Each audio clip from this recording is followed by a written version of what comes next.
Assalamualaikum warahmatullahi wabarakatuh. Perkenalkan, nama saya Muhammad Raffi Feryansyah. Saya kelas 5 MIA 2 absen 24. Di sini saya akan menjelaskan menceritakan pendidikan dan pengembangan diri di rumah saat era pandemi COVID-19. Baik, sebuah virus telah melanda bumi kita. Virus itu tak lain tak bukan adalah COVID-19. Kita semua sangat terganggu atas kehadirannya.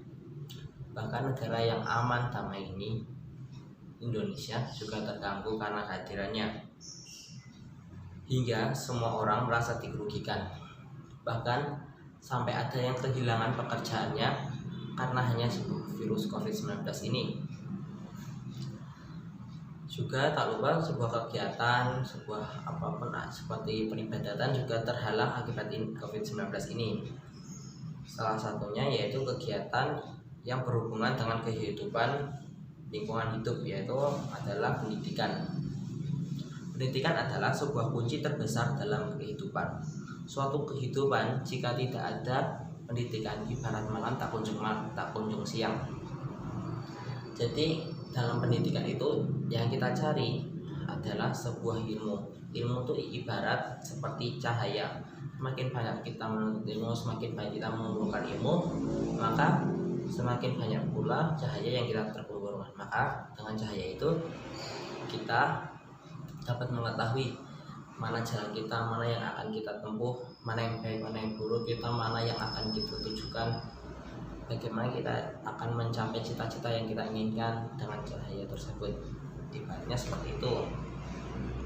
Pendidikan di era pandemi saat ini berbanding kebalik 180 derajat. Kenapa?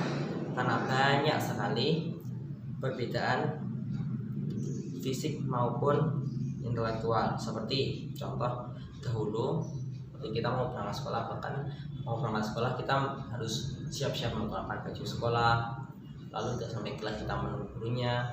Nah, tapi sekarang kita hanya dari rumah, kita memakai baju yang formal atau bahkan cuma kaosan aja, lalu kita hanya menunggu di depan komputer atau HP, di layar HP gitu, lalu setelah mulai pelajarannya kita nonton. Nah, kalau dulu seperti contoh dulu itu kita belajar mengajar, kita tetap muka di hadapan guru, presentasi dan menjawab pertanyaan pun di hadapan guru tersebut, dan dilihat oleh teman-teman kita dan sebagainya. Tapi kalau sekarang hanya pembelajaran, kita hanya melihat sebuah layar kaca, melihat guru kita membuat video tentang pembelajaran saat ini, tentang pelajaran apa yang dia bawakan. Ya, begitu. Bahkan dulu kita itu satu upacara aja sampai turun ke lapangan, kita upacara bersama di tengah lapangan. Tapi kita sekarang hanya melihat dari layar kaca upacara tersebut, dan yang mewakili adalah guru dan karyawan tersebut. Nah, pembelajaran online ini mau tidak mau harus kita lakukan. Pasti adanya pro dan kontranya. Nah, di sini pasti banyak yang, jadi mau tidak mau kita harus memilih mana yang ada. Pasti ada keburukannya, ada positifnya. Nah, di sini saya menilai menurut diri saya sendiri positifnya apa, negatifnya apa. Oke. Kalau untuk positifnya itu yaitu saya dapat melatih diri kita, mengasah kemampuan saya sendiri sedikit demi sedikit atas teknologi.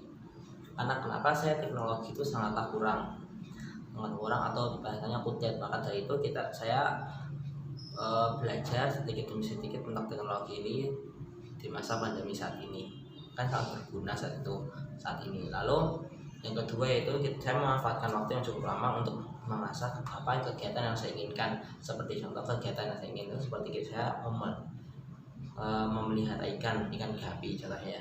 Saya mempelajari ikan gapi itu seperti apa, mengelolanya gimana, hingga semaksimal mungkin sampai saya berhasil untuk menternakannya, juga menjualnya sih. Nah, lalu yang ketiga, saya dapat mengenal diri saya sendiri. Saya itu siapa, saya itu apa, sebagaimana saya itu gimana. Jadi kita mengenal diri saya sendiri, saya mengenal diri saya sendiri, supaya saya itu bisa mengetahui apa kekurangan saya dan saya bisa memperbaikinya, apa kelebihan saya juga, supaya saya bisa untuk menuju ke jenjang selanjutnya untuk di masa depan sebenarnya. Lalu yang keempat, yaitu salah satunya terakhir, yaitu saya juga bisa menjaga diri, seperti saya rajin olahraga, saya makan makanan teratur dan sebagainya. Karena saya jujur selama di Alimin saya itu kurang dalam berolahraga, maka dari itu di era COVID-19 ini, pandemi ini, saya malah lebih rajin untuk menjaga diri saya sendiri. Untuk negatifnya yaitu dalam proses pembelajaran sangatlah saya terganggu dengan pembelajaran daring. Kenapa? Karena ketidakefektifan dalam belajar. Biasanya kalau kita belajar, kita tanya sama gurunya, tadi gimana, saya tanya, bahkan kalau tak tahu kita diulang kembali. Tapi kalau ini hanya mengulang video, bahkan kita tak tahu nanti awalnya itu gimana, rumusnya atau gimana ya kan. Jadi enggak, dalam otak tuh enggak maksudnya nyambung sih, tapi orang itu dalam belajar itu tidak satu otak. Ada yang belajar perlu paham 3 hari atau berapa hari, ada yang langsung paham, sebetulnya beda-beda. Nah, tapi juga karena pembelajaran dari online ini juga banyak gangguan dari luar, seperti kita mau gangguan dari dalam diri kita sendiri, malah merasa bahwa dari luar adanya acara atau gimana pun sebagainya. Lalu yang kedua, tidak dapat melaksanakan kegiatan apa sih, kegiatan kayak dulu tuh kita di Alimin ngadain kegiatan seperti kegiatan yang melibatkan semua orang. Karena kegiatan melibatkan semua orang itu, kita kan inginnya kegiatan itu masuk ke dalam diri, ingin masuk dalam diri sehingga membekasi dalam diri mereka. Seperti contoh Fantasi 2020, seperti SMN 102 itu kan karena pandemi saat ini, Fantasi dan SMM itu sangat terganggu, jadi tidak merasuk ke dalam diri jiwa kita kader gitu loh. Dan juga bahkan persyarikatan kita sampai madrasah kita sendiri pun juga kena imbasnya, seperti kayak contoh Milad Muhammadiyah yang ke-108 dan Milad Mu'alimin yang ke-102. Nah, dari hal tersebut semuanya, kita untuk mengurangi sebuah kenegatifan itu, untuk menutupi kekurangan itu, kita diperintahkan untuk kreativitas, mengkreativitaskan diri, seperti untuk melakukan kegiatan yang kita sukai, apa ada perasaan. Seperti contoh kita melakukan aktivitas di waktu luang. Waktu luang itu apa? Kalau saya contoh melakukan aktivitasnya itu membuat karya seni, seperti membuat karya seni air terjun dari resin seperti ini, lalu merombak kamar dan sebagainya lah, dan sebagainya itu. Nah, itu juga kita jangan lupa sebagai status kita sebagai pelajar, bukan dan sebagai seorang anak. Bukan karena pandemi saat ini kita berleha-leha di rumah santai-santai yang ada waktu luang, tapi waktu luang itu dimanfaatkan. Kita sebagai pelajar, kita belajar semaksimal mungkin, bisa mungkin, sefokus mungkin gitu ya. Lalu sebagai seorang anak, kita harus mematuhi perintah orang tua, kita melaksanakan apa yang kewajiban kita di rumah seharusnya, seperti nyapu, ngepel, bersihkan kamar mandi, asah-asah, cuci piring, cuci baju, gitu dan sebagainya. Nah, dan juga kalau diperintah orang tua, kita harus manut sih, seperti kita disuruh ke pasar beli makanan atau sebagainya. Nah, tak lain bukan kita harus status kita sebagai diri kita sendiri. Diri kita sendiri itu bagaimana sih?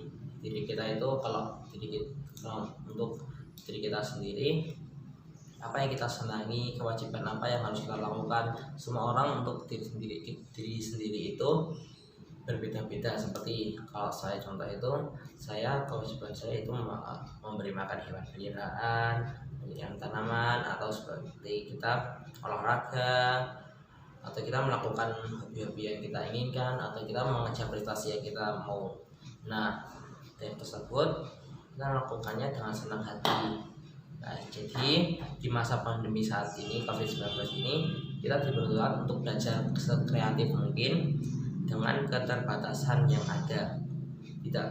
Bukan karena keterbatasan kita tidak melakukan apapun, tapi dengan keterbatasan itu kita dapat melakukan suatu hal yang mungkin belum pernah kita lakukan itu, dan dapat memberikan manfaat untuk diri kita sendiri maupun orang lain gitu sih. Ya, cukup sekian dari saya, kurang lebihnya mohon maaf. Nuhun dan kalau turun. Wassalamualaikum warahmatullahi wabarakatuh.